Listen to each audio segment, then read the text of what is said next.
just what you wanted to appreciate in that moment, considering this could be the last home game?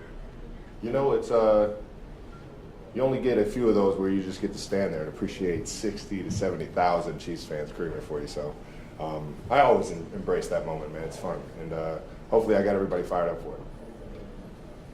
Travis, any extra emotions to this game? Yeah, it's a Christmas game, baby. It's a whole lot of emotion, man. Have everybody in the world watching you. You get to go out there with a young guy like Chris Oladukin.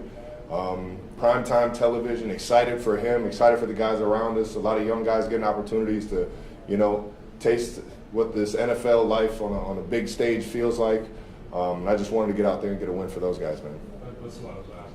But, of course. Secondarily, you've been asked enough by us, and I know you were asked by Tony yesterday about the possibility of your final home game. Did that ever cross your mind throughout the game? No, the only time it ever crossed my mind is I was driving in the other day and I saw how much the Powerball was. And I was like, man, if I could just win that, I wouldn't have to work another day of my life. That's what's keeping you here? No, man.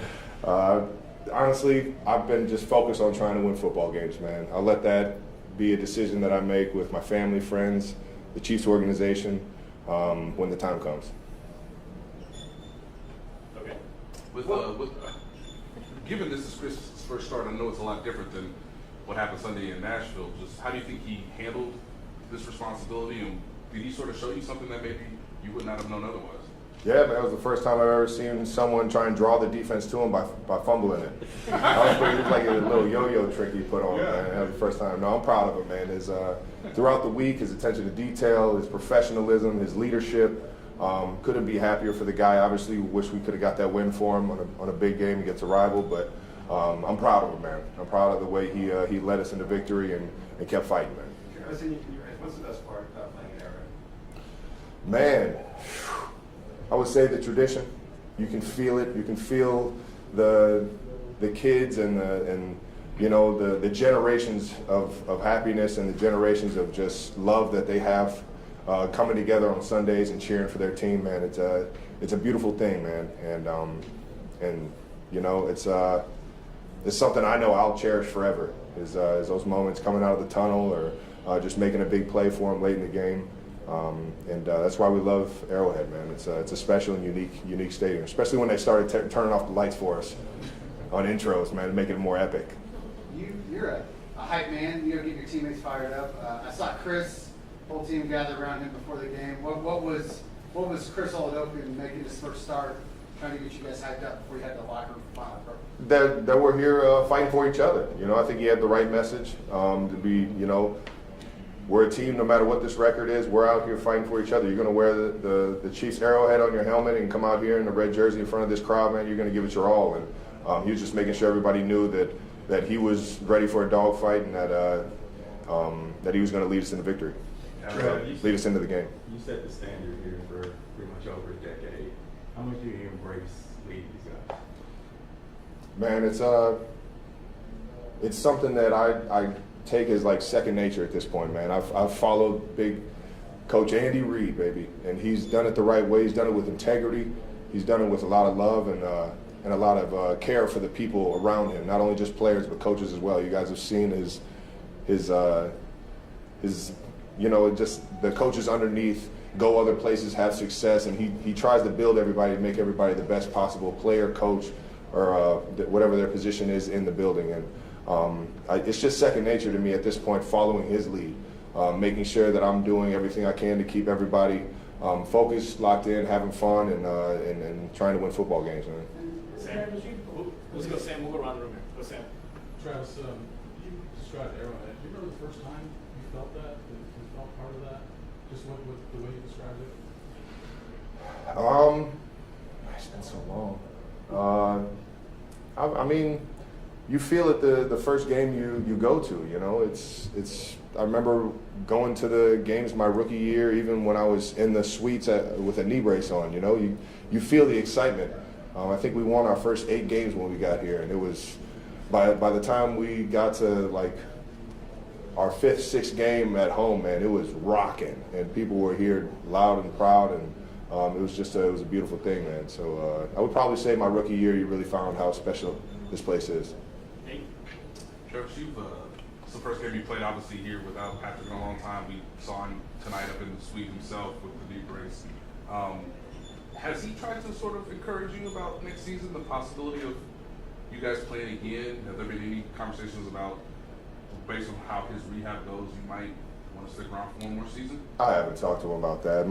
I feel like he's going to be the most competitive guy possible in his rehab to get back and hopefully get back by the start of the season. But obviously, you know, franchise quarterback, you want to be smart with everything like that. But he's gonna compete his ass off in the off season and everything. So I think I haven't talked to him about any of that, man. I'm just you know, I wish obviously this season wouldn't have happened the way it did with him going down, and it was yeah.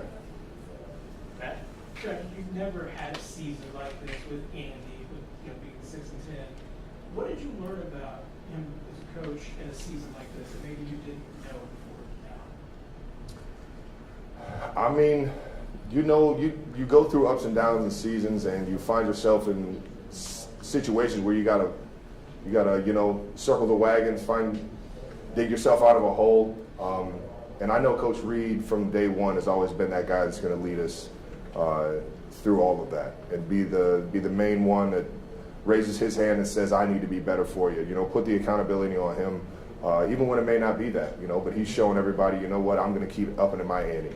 And it just never sways. And that's what makes him the greatest coach in the world. You know, he's nonstop, always there, fearlessly in front of everyone, leading the way and showing them how it's done the right way with integrity. And that's why we love him, man. Thanks, Travis.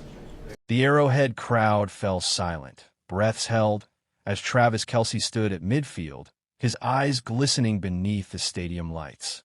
The final whistle had blown, but this wasn't just the end of another season for the Kansas City Chiefs. It was the end of an era.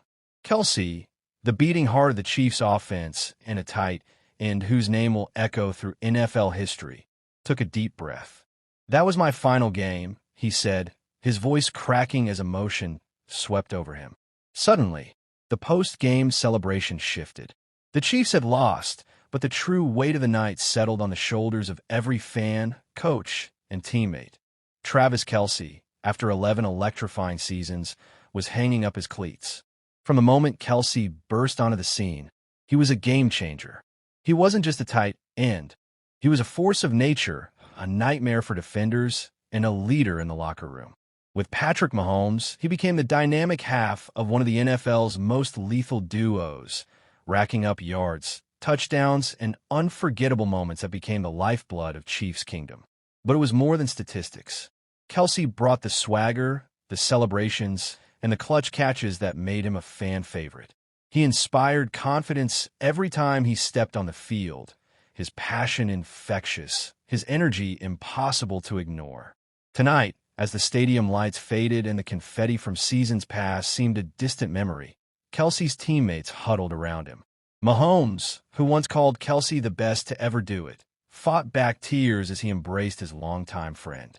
Andy Reid, stoic as ever, offered a rare glimpse of emotion, nodding in silent respect.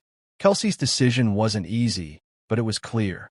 I've given everything I have to this city, these fans, and this team, he said. Now it's time to step aside and watch the next generation. As fans process the shocking news, speculation swirls. Will Kelce move into broadcasting, coaching, or another surprise venture? One thing is certain. His legacy in Kansas City is secure, his jersey destined for the rafters. And as the echoes of his final game fade, one thought remains. Travis Kelce may be leaving the field, but he'll never leave the hearts of Chiefs Kingdom. The legend's next chapter is just beginning.